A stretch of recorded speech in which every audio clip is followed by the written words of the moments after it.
Al Hoffman reading the children's book selection. This is The Wump World by Bill Peet. The Wump World was a very small world, very much smaller than our world. There were no great oceans, lofty mountains, giant forests, or broad sandy deserts.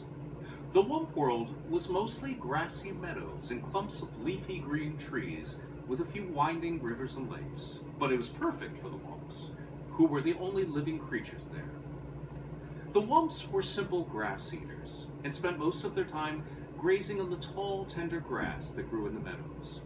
In warm weather, they cooled themselves in the crystal clear rivers and lakes. And at night, they slept in the shelter of the bumbershoot trees to keep the dew off their backs. Since the Wumps had no enemies, they wandered around just as they pleased, with nothing whatever to worry about. However, the Wumps would have worried if they had known that someone a million miles away was watching their little world. One morning, the Wumps were awakened by a far-off humming sound.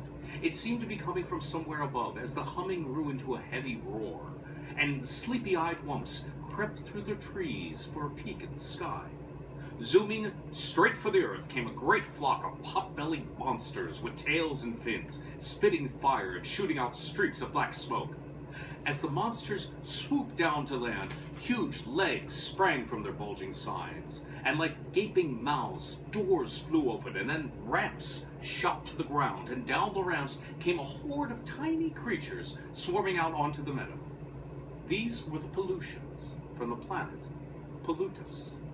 They had left their worn-out old planet to start a new life in a new world.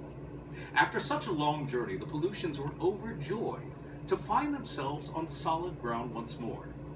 They were all prattling with excitement as they followed their leader, the topmost Pollution and world chief, across the meadow. At the top of the hill, the chief stopped for a long time at the surrounding countryside.